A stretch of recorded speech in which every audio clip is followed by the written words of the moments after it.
Live from the Average Joe Nation studios in St. Clair, Missouri. This is the Average Joe Podcast, a show that proves that in this crazy world, a combination of common sense and a C-plus average is actually a superpower. Sure, he's crazy, but what if he's right? Please welcome your host, Damon Gilbert.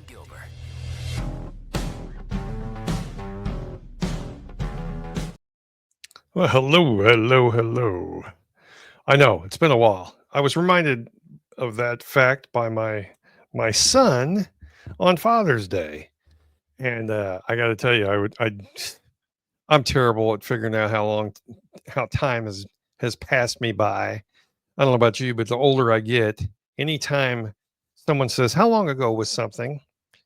I've found that it's best to double it because then it'll be more accurate. For instance, how many years has it been since I worked at my last job? I'd say, well, a couple of years. No, it's been 6. See, my thing is, as you get older, time slows down. It really does, or actually speeds up. It speeds up, depending on how you look at it. But nonetheless, he told me, he said, "You haven't done a podcast in a while. You need to do that." And I said, "Well, it's only been a little while." And I looked and I thought, "Oh, it has been," and I apologize for that. I've had another.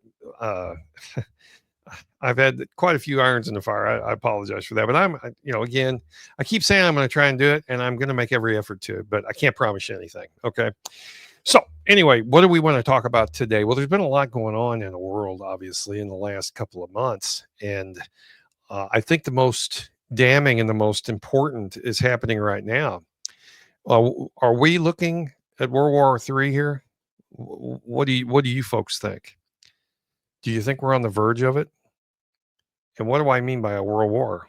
I think that's the biggest question here. I mean, I know Israel's attacked Iran. They've done some devastation. They've really wreaked havoc on that country.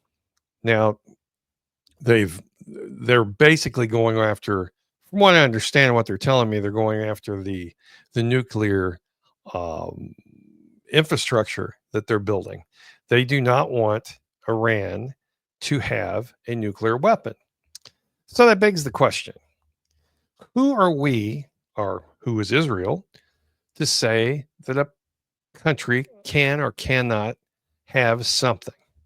Now, in this case, it's devastating. It could end the world. Okay, so Israel's got them. They don't admit they have them, but they do. Pakistan's got them. India's got them. China's got them. I mean, there is a nuclear armed family in the world, and we're one of them. So what gives us the right, first of all, by being the only country in history to use nuclear weapons against another country in a battle? What gives us the right to say that you, company or country A or country B, can or cannot have nuclear weapons? Because if you remember when we invaded Iraq, what was the premise of our invasion of Iraq? What was it? Weapons of mass destruction, right? And believe me, I was against that invasion. I was. I didn't see any sense in it. They had no proof that Saddam Hussein had weapons of mass destruction. We can go down the list of reasons that I was against this. Now, I remember distinctly Democrats were thrilled to death about it. They were. Remember freedom fries and all that bullshit? Yeah, okay. I remember it too. But the bottom line is there were no weapons of mass destruction. Now, in this instance, with Iran, who is the bully in the area, okay? They are. They're the bully. They're the instigator, okay? And we know that they are attempting to develop nuclear weapons. They've told us that, okay? This isn't like Saddam Hussein saying, "Oh, I don't have any weapons of mass destruction. What the hell are you talking about?" And we go ahead and invade it anyway, and we killed him, or supposedly. In this instance, Iran has has the capability of producing a nuclear weapon within the next few years. Some would say it's months away. Some would say it's weeks. Some would say it's years. Doesn't matter. The fact is they have centrifuges. We know this from spies who've been there. Actually, the centrifuges were actually attacked by it was a computer virus of some kind that Israel snuck into their facility and screwed it all up. So it set them back, a year or two. So who are we as the United States and Israel, who also has nuclear weapons, who are we to tell anybody they can't have that? Were we given special powers by the UN or NATO or whatever? Who told us we were the end all be all in this? I don't think anybody did. I think we just took it upon ourselves. Now, why did we do that? Well, this goes back to the 1950s. Iran has been a thorn in our side since the 1950s. And even before that, in the 1950s, the CIA kicked out a democratically elected president of Iran and installed the Shah. Okay. The Shah was our guy. He's the guy we wanted in place. And we basically orchestrated a coup back in the 50s. And the Shah of Iran was the man. Now, the Shah was not a nice guy. I mean, he made Saddam Hussein look like a Boy Scout. He really did. He had his special police force. If he didn't like you, he would round you up. They'd never see you again. It was like Pinochet in Chile. I mean, this guy was an asshole. I mean, he really was. The Shah of Iran. Now, he ruled and he was non-secular. Okay. The only thing I can say good about the Shah of Iran was the fact that he was non-secular. He didn't care what religion you followed. He didn't care. Just don't screw with his power. That was the only thing he was interested in. Do not screw with my power. Do not try and take it. I will fight you. You will die. Okay. If you're just a taxi cab driver on the street and you got a family of 3 at home, you were probably safe. He wasn't coming after you. And if you look at pictures in the 1970s on the beaches in Iran, women walking around in bathing suits, it was a normal Western leaning country in the Middle East. That's what it was. And then 1979 comes. I think it was 79, maybe it was 78. And the Shah of Iran is sick. And Jimmy Carter, the president of the United States at that time, was given some horrible advice by his State Department. He thought it would be a good idea because the Shah of Iran had cancer. And now, mind you, the people in Iran did not like the Shah of Iran, or the Shah. Okay. They didn't. They put up with him because they didn't have any choice. But the young people had enough of it. And Jimmy Carter thought it'd be a good idea to allow the Shah of Iran to come into the United States and get treatment for his cancer. And that's when all bets were off. Everything in Iran went sideways. The Islamic revolution started. We adopted Sharia law. Women were suddenly had to cover up with burqas. They couldn't go to school. Everything changed overnight. And they took the hostages from the embassy. The Ayatollah Khomeini, who was exiled to Paris at the time and had been there for a decade, he returned. Heroes return. And everything went sideways. Everything. It's been the same way since. It's been exactly the same way since. That is a country that is ruled by Islam. Okay? And it's very strict. There is no gray area in Islam. There just isn't. There's no, it's kind of, no, it's black and white. These are the kind of people, this religion, first of all, I don't want to get my head chopped off by some crazed lunatic who's a radical Muslim, but this whole Quran and all that, it's pretty much, give me a break. Okay. You think Scientology is bad? Oh my God. Yeah. Scientology is bad. Don't get me wrong. But Islam and the Muslim religion, come on. It was the same thing. Muhammad was the L. Ron Hubbard of the 14th century. It's that simple. There's no other way to look at it. That's what he was. He made this religion up. His first convert was one of his wives.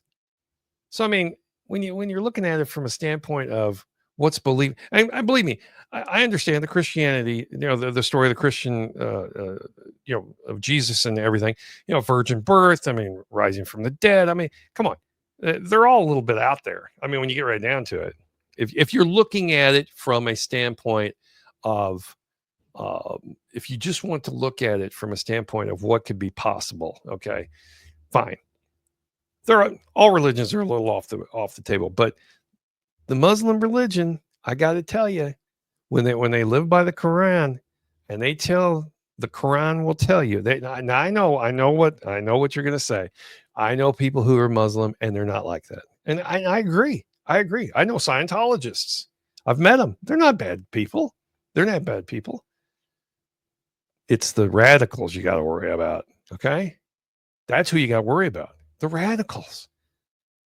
So you've got a radical regime running a country based on a religion from the 14th century. It's so bad that if a woman in Iran gets raped, okay, it's not the rapist's fault, it's the woman's fault. It makes no sense. It's upside down. It's terrible. So where am I going with this? Okay, I just want you to understand the Muslim religion is not very forgiving. Okay, and they absolutely despise Israelis. They hate the Jewish people. They hate the Zionists, the Jewish state. They hate them all. Okay, and then I guess it was 2022, I believe it was. Joe Biden, who can't find his ass without a map and two flashlights, who was not running the show in the United States. We all know that now. And if you look at, I could go on. We're going to. I'm into this 12 minutes. I haven't even started on really what I want to talk about.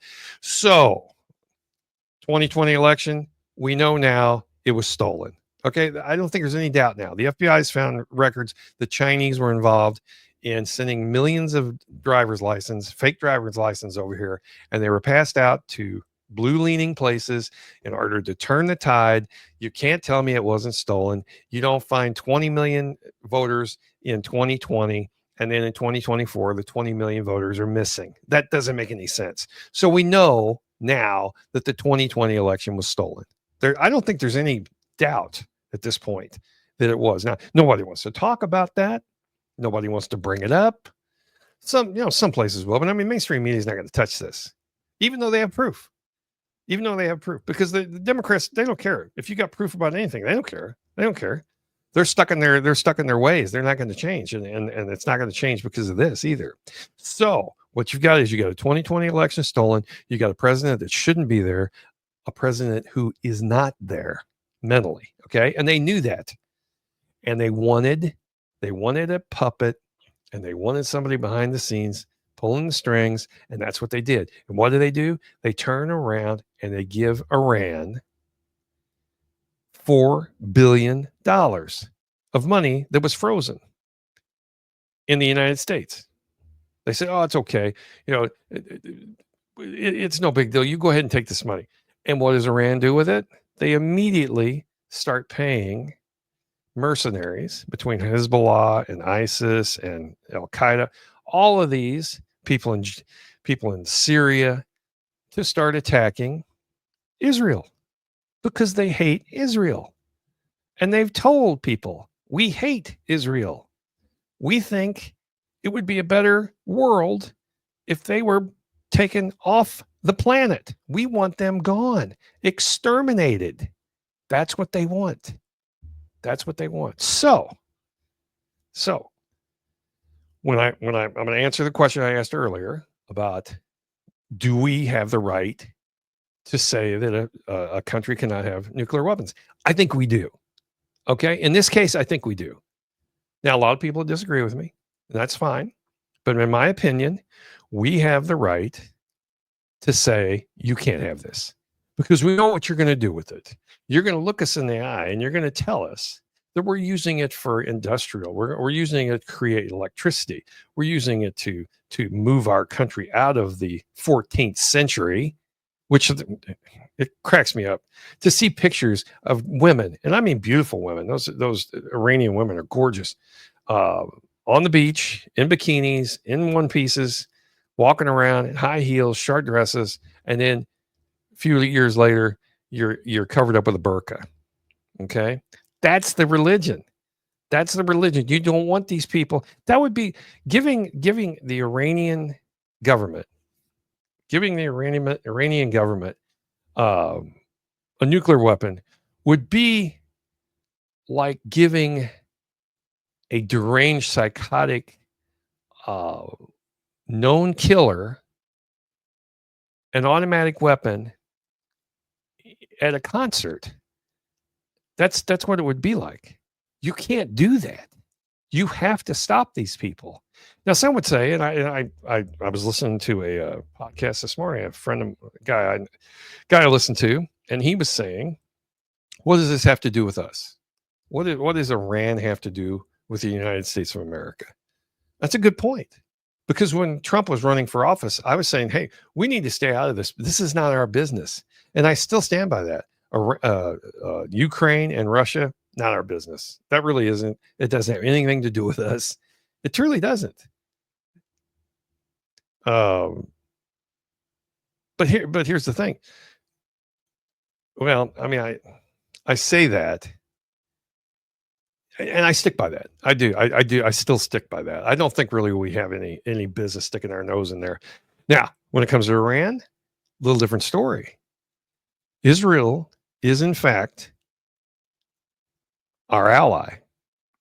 Now, what do you do for an ally? You stick up for him. You do. Now, do I want soldiers of ours dying in Iran in the sands, trying to fight this regime? No, I don't. I don't want that. I don't want boots on the ground. I don't. Iran is nothing, folks. Here's the problem with Iran. You've heard of the Strait of Hormuz, right?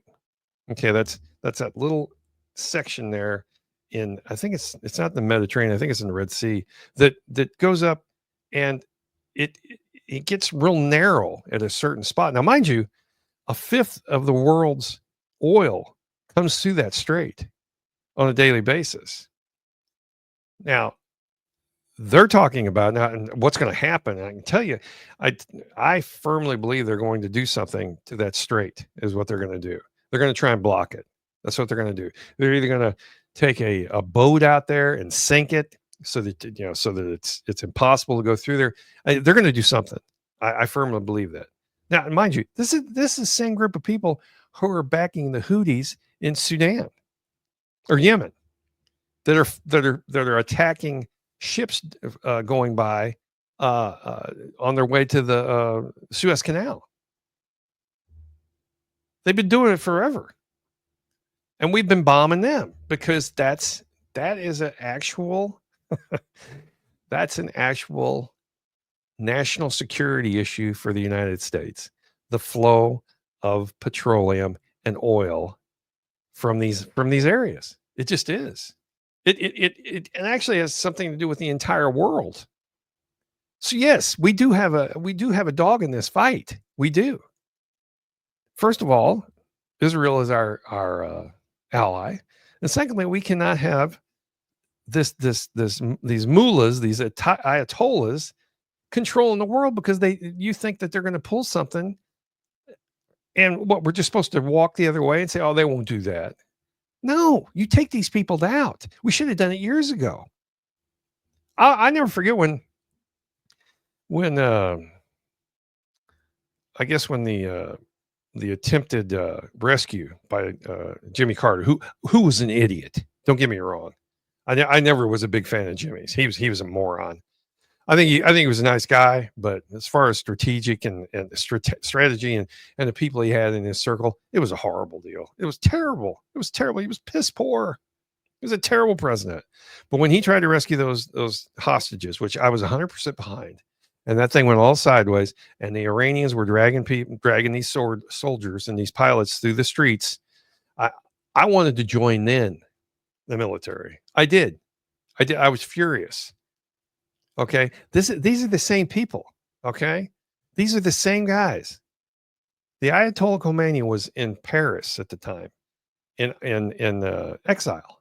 And he came back and that whole country changed. And it hasn't recovered since then. And they're nothing but a bunch of piss ants. That's all they are. Israel's taking it to them. Now, I don't know, is Donald Trump, he at one point he was trying to be the peacemaker. What happened behind the scenes, I have no idea. But he did an about face. He did. He went from trying to be making peace to threatening these guys. Now, the thing is, you got to remember, these people, and I say these people because I mean that, these people, and I'm being very specific about this. I'm talking about the radicals in this government. I'm not talking about the average guy out on the street. Okay. The average person just trying to live their lives in Iran and doing the best you can. I'm not talking about that.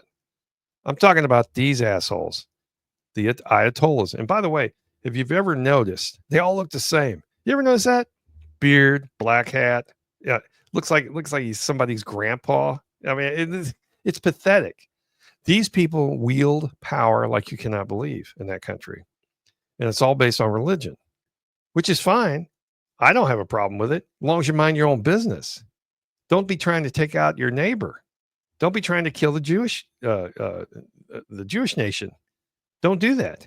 You mind your business. You sell your oil. Everything will be fine. Is it unfortunate for the people that live in your country, the women especially? Absolutely. And what's funny is, you don't ever hear a feminist in the United States bitching about what goes on in Iran or in any Middle Eastern country, the way they treat their women. Nobody says a damn word about it. All they're worried about is what's going on in the United States, and we piss and moan about how tough we got it, and we don't get paid enough, and all that. Okay. But we don't ever say anything about the way they're treating these women and the female population in these Middle Eastern countries. Nobody says a word. And I think that's ridiculous. But I'm telling you, these people cannot be trusted. And I'm behind Donald Trump 100% on this. You have to speak softly and carry a big ass stick is what you have to do. These people are not going to back down. The only way you're going to make them back down is if you cut their tail off. You have to denut them. You have to take, what did he call it? What did he say the other day? He said, it says Trump says he gave an ultimate ultimatum. Yeah. And he's saying, what did he say here? I'm going to pull this up here. Let's see. Okay, I'm going to read this to you. This is pretty good. The Iranian Supreme Leader, Ayatollah Khamenei, okay, it's not Khomeini, it's Khamenei, has responded to President Donald Trump's call for Iran's surrender with a threat. Earlier this morning, he broadcast a televised address, and his X account posted a series of tweets directly targeting the United States, warning that if Trump becomes directly involved, there will be more and very, very severe consequences. Now, that's this Khomeini right here. He says the U.S. president threatens us with his absurd rhetoric. He demands that the Iranian people surrender to him. And by the way, that's not what he said. It's not what he said. He's not talking about the Iranian people. I got a fly in here. He's talking about the Iranian leadership is what he wants. Yeah. But he says they should make threats against those who are afraid of being threatened. The Iranian nation isn't frightened by such threats. Oh, really? Oh, really? Let me see if I got this straight. We have weapons that could make a parking lot out of your whole damn country. And you're being the tough guy here? Here's the next one. It isn't wise to tell the Iranian nation to surrender. What should the Iranian nation surrender to? We will never surrender in response to the attacks of anyone. This is the logic of the Iranian nation. This is the spirit of the Iranian nation. That's rhetoric. That's all it is. It's a hollow threat. They're not going to do jack shit. If they were going to, they'd have done it long before now. They're actually they don't even have the ability to fight their own battles. They hire thugs, is what they do. They hire mercenaries. The Houthis for one, okay. Hezbollah, yeah, ISIS, all that. They're all funded by these guys. And you're telling me that's not a threat to the United States? Of course it is. These people are the worst, okay? And in my opinion, the world would be a better place if Islam did not exist. It really would. I mean, I know there'd probably be something to take its place. These people are crazy. The Muslim religion is over the top. And I know I've got friends who have other friends who are Muslim, and they'll tell me, I'll say, damn it, these people, they're not radicals. They're not. I understand that. And I also understand that not every Democrat is a fucking lunatic. Okay. I've met Democrats that make a lot of sense and are willing to negotiate and stuff. I'm not talking about them. I'm talking about the Karens, the woke group, the crazies. Okay. The TDS sufferers. That's who I'm talking about. That's who you're talking about when you talk about the Iranian people or the Iranian government. You're talking about lunatics. There's a difference, okay? There's a difference between being a lunatic and being just a regular person trying to live their lives. That's not what these people want. No, and they're more than happy to send hundreds of thousands of Iranians to their death. They don't care. They're sitting there in their little black robe and their little black hat, and they're chuckling. That's what they are. Yeah, I'm telling you, this is the only way to handle these people. Now, will it get us into World War III? I don't know. It's possible. But what is your alternative in this situation? What do you do? What do you do with Iran? Do you just walk? Do you ignore them? Do you ignore them? Do you just let them do whatever they want in the Middle East, and you stand idly by and say, "Well, we can't do anything because it really doesn't." It doesn't pertain to us, even though they're killing our ally. Okay, they're shelling them. They're raining missiles down on them. Our ally, and I know a lot of people don't like the Jewish state. I understand that, but they are our ally. They're our one ally in the area. The rest of the people hate our guts. Jordan, not so much. Jordan kind of likes I can't remember what his name is, the president. He kind of likes to walk the center line. He tries to make everybody think he's on their side. But the rest of them aren't. Syria can't stand us. Shit. Iraq hates us. Egypt's not a big fan. Oh, and they're all Muslim. Turkey can't stand us. By the way, I'm drinking a beer if you don't mind. It is that time of day. So, what do I think about this? What do I think is going to happen? I think we're going to do something in the next few days. I think the United States is going to get involved in this. I do. I don't think President Trump, I don't think he's the kind of guy you want to try and stare down. I really don't. I voted for this. I firmly did. I've heard people say, I've seen tons of articles. Oh, MAGA's falling apart, and it could. I'm not saying it won't. Steve Bannon, who was on the Trump team in 2016, him and Tucker Carlson are saying, this could ruin the presidency, and it's very possible. It's very possible. I'm not saying it won't, but here's the thing. And what people are forgetting, and what the Democrats are forgetting, and everybody that's talking about this, Trump doesn't have to get reelected. He really don't give a rat's ass. He said he was going to do something, and now he's going to do it. And so far, he's done everything he said he was going to do. He's attempting to do. He's running into roadblocks at every turn. I understand that. I hate it. You hate it. Most people do. He's trying to change America. He's trying to get it back to where it was. And this is part of it. You cannot let the bully on the block push you around. How bad would it look if Iran continued to do what they did and just and stuck its tongue out at us? Okay? And went, nah, right? That's not good. That doesn't make the United States look strong. You got to put up a battle every once in a while. Now, I don't want young men dying. I want to make sure we're clear on that. Now, the only downside to this, I mean, one of the downsides is that there will be young men and women in danger. There will be. I don't like that. I don't like that at all. Now, is Iran going to attack our bases in the Middle East? Very possible.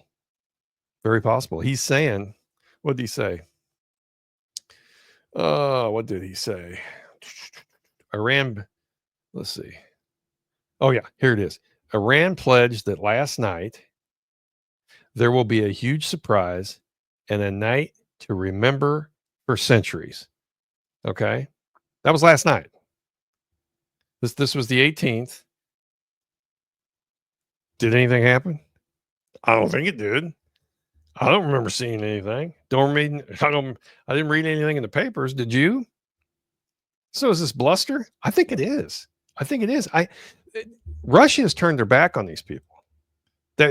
Russia was Iran's biggest ally in the area. And Russia's got its hands full with Ukraine. They couldn't care less about this. They've got their own oil. They don't care. They're like, okay, whatever. And China, oh my God, China's economy is about to tank. They're worried about Taiwan. Believe me, they're not going to get involved in this. They may throw out some rhetoric about it, but I mean, as far as being an ally, they're not going to do it. And what do we got? North Korea. North Korea is shooting their mouth off. They're going to get involved in it if the United States does. All right, whatever. You be my guest. See how that works out for you.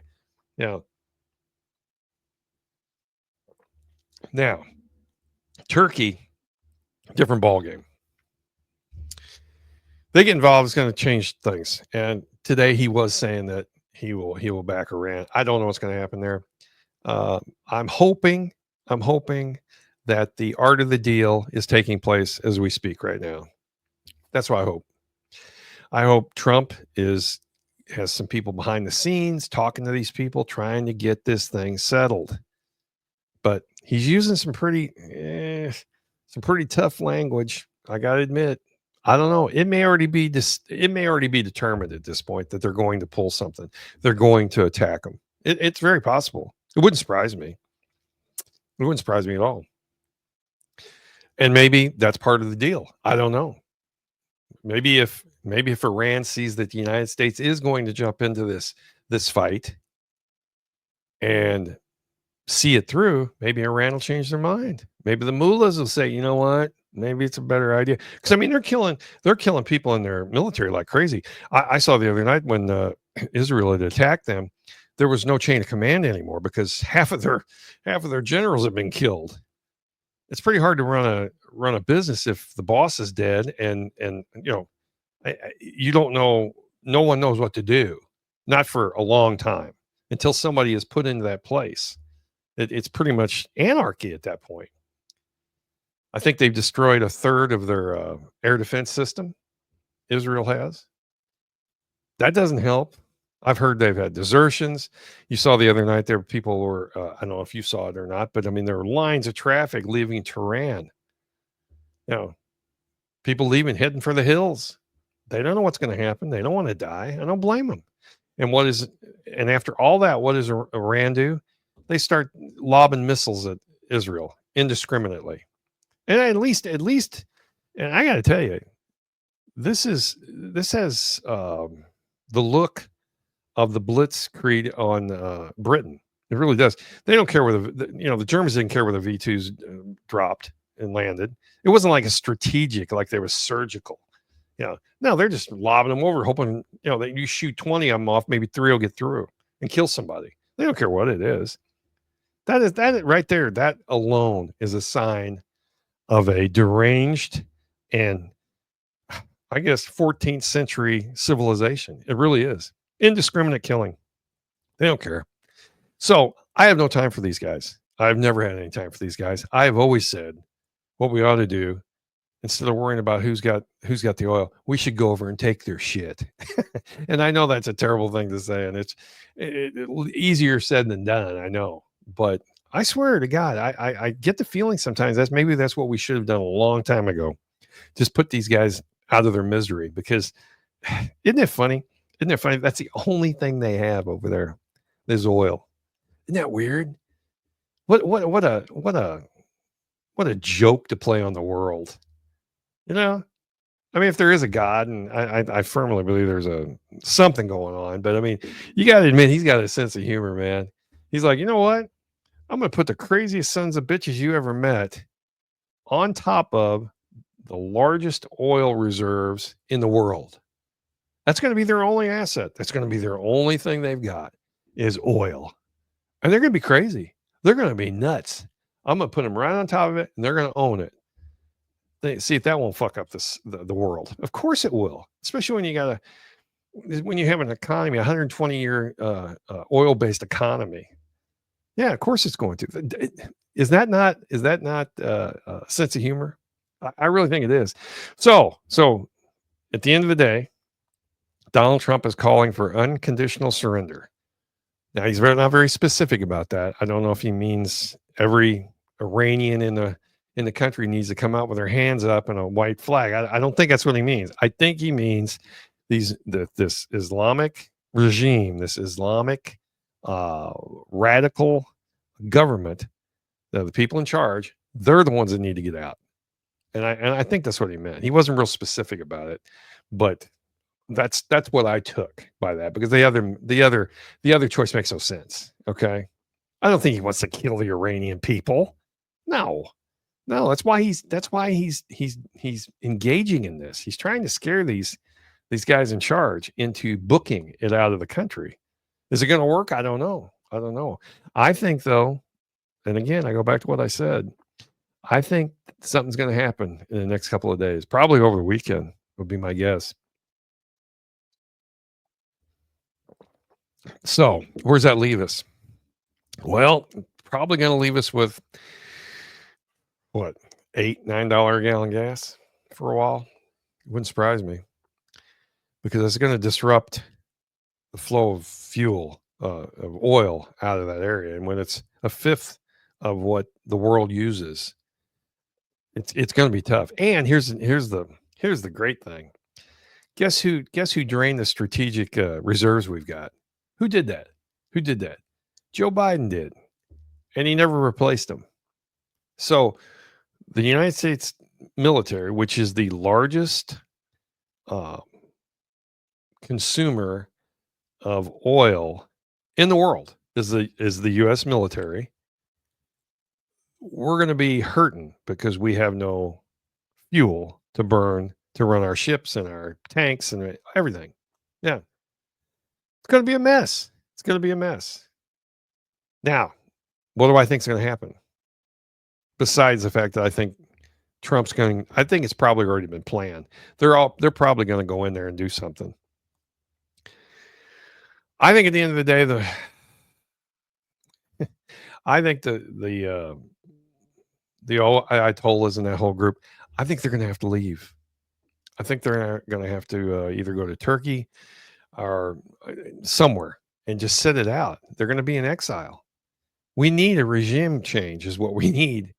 And we need one that's backed by, I guess, civilians more than military, because nothing good comes from a military regime. It just doesn't. It doesn't make any sense. I mean, the military is good at two things, and that's killing people and blowing shit up. That's basically all they do. So running a country, usually generals don't know how to do that. You got to get somebody from the civilian group. I don't know who's in that position in Iran at the moment. Do we have a savior in there? Do we have a guy that can step forward? I really don't know. I'm not smart enough. I haven't been studying it that much. I'm sure we'll hear as time goes on. But I firmly believe, I think Donald Trump's had enough of it. I don't know what was said behind the scenes, but apparently he's pretty pissed off. And I back him 100%. I do. What choice do we have? Can you imagine Kamala Harris in this position? She'd have wrote him a check for $1 trillion and said, hey, anything else I can do for you? Can I wash your car, wax it, maybe clean the house, put a new roof on your place? That's what she would have done. She would have made us look weaker than we are right now. That's the Democratic way, the radical Dems. That's the way they do business. They cower to these people. You can't do that. They don't respect anything but force. That's it. That's the only thing they understand. So I'm behind him 100% on this. I really am. It's easy to say when I don't have, dog in the hunt. I mean, the draft is not an issue right now. There's a lot of young people in the military. There's no doubt about that. I mean, I'm not one of them. I never served in the military. I never even had to sign up for the military. I was in that group. So it's easy for me to say, and people call me a chicken hawk, and they may be right at some level. War is not good. I'm not a fan of war. Don't get me wrong. But every once in a while, I'm not a fan of duking it out on a playground either. But every once in a while, you got to stand up to the bully in the room. You do. And 9 times out of 10, what do? They back off. They're going to move along to somebody else that's easier to screw with. It's the way it works. So enough about that. I did want to talk about one other thing here. And I don't know if you saw this or not. But where is that? Oh, yeah, here it is. I wanted to read this to you. This is about that assassination of those two. Let's see. I guess it was state legislators, or at least one of them died. It was a woman, and that's terrible. I can't even remember her name. That's unfortunate. I should know that. But anyway, the point is they found the killer. They found the guy, the alleged assassin. And his story is just as bizarre as it comes. He had like half a dozen jobs. He was married. He had a house. But yet he was living with 2 guys in a house on the other side of town or in another town a couple of days a week. And then, anyway, you've heard the story for the most part. They caught him. He's a lunatic is what he is. But apparently they've done, they were using what they call geofence technology. And they tracked his phone's history going back 3 years. Okay, the same phone he's had it for 3 years. Now, apparently, from what they were telling me, this guy, he wasn't exactly rich. Okay, he worked part-time at a couple of places. He was actually picked by the governor, Walz, to be on some kind of committee or something. So he's a Democrat. They're trying, the left is trying to tell me that he's a MAGA supporter because he killed Democrats. Believe me, MAGA supporters don't give a rat's ass about state senators in the state of Minnesota. They just don't. No one cares. That's internal. That's state issues. That has nothing to do with federal issues. It just doesn't. So to think that a MAGA supporter would be the one that took out a state senator makes no sense. It just doesn't. It makes more sense that she was voting, from what I understand, she wasn't voting the way the left thought she would or should, and she was getting death threats, and somebody followed through with it, sounds like to me. Now, if this guy isn't a perfect example of what MK Ultra looks like, I don't know what is. I mean, this guy looks so weak. I should flip that over here. Let's see if I can get it on here. I know I'm not very good at this, but I'm going to try. Yeah, there we go. Let's try this. Let's see if I can get it on here. Yeah, here he is. Yeah, okay, this is the guy. Now, this is the phone associated with the accused assassin's home. The phone associated with accused assassins' home traveled to Dubai, Nepal, India, and Turkey, report says. They said using geofence technology, the Oversight Project tracked the phone's history going back 3 years. It says a cell phone associated with the Minnesota resident of accused political assassination, Vance Luther Bolter, went on extensive travel over the past 3 years, including trips to Dubai, Turkey, and India. Now, folks, I don't know about you. When's the last time you've been to Dubai or Turkey or India? This guy doesn't look like the kind of dude that would be doing that unless there's something nefarious going on. correct me if I'm wrong. This is based on geofence analysis of Bettler's home in Green Isle, Minnesota. The Oversight Project said it found a unique device that it tracked going back 3 years. Used the phone's unique ID number that is picked up on various phone apps to track its travel near the family home in Sibley County around the Twin Cities area, nationally and internationally. What's more interesting is the amount of international travel linked to this device. Visits to Africa, Nepal, Turkey, India, and Dubai. What the hell does that mean? What's that all about? And here's showing where he's traveled. Look at that. Up in Canada, all over the Midwest, and then down into Africa, Dubai, India. He's been in Great Britain. What the hell is this? This guy doesn't look like he can afford to pay his way to get into a movie. And he's traveling. What is this? It's very weird. Very weird indeed. So I don't know. I just thought I'd pass that along because that is really, really strange that would be. It's kind of like you remember the two guys. I believe they were Eastern European, the Boston Marathon bombers. You remember those guys? Speed bump and whatever the hell his name was. Remember one got run over. They shut down the whole city for that manhunt. Remember that? Now, mind you, these guys didn't have jobs, and they were in school or some harsh shit like that. I can't remember exactly the whole story, but the one thing that I do distinctly remember was the fact that they were traveling back and forth to Eastern Europe on a regular basis, and one of them was driving a BMW. Now, I'm just saying, I've been working my whole life. I've never been to Eastern Europe. Never been there. Couldn't afford to do it. These guys were traveling back and forth all the time. And he was driving a BMW. He didn't have a car. It's got CIA written all over it. So does this. This got MK Ultra written all over it. I don't know what's going on, and I'm not trying to claim I do, but you can't piss on my boots and tell me it's raining. This is nonsense.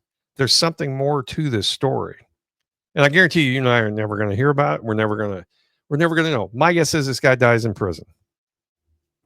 If I had a prediction to make, I say this guy dies in prison, hangs himself, something like that, and we'll never know. Never know. Nobody will look into it. Nobody will care. End of story. So anyway, that's all I got today, folks. And I will talk to you tomorrow. Hopefully, we'll try it again. Okay, I'm going to try and do it. I'm not promising anything. I enjoy doing this. It's sometimes just getting it all together to do it. But I thought, hey, what's a better story than to talk about the end of the world? Right? I figured I'd come out of my hole for that one, out of my cave. Okay. So anyway, that's all I got. I'll talk to you later. You have a good one. Peace out.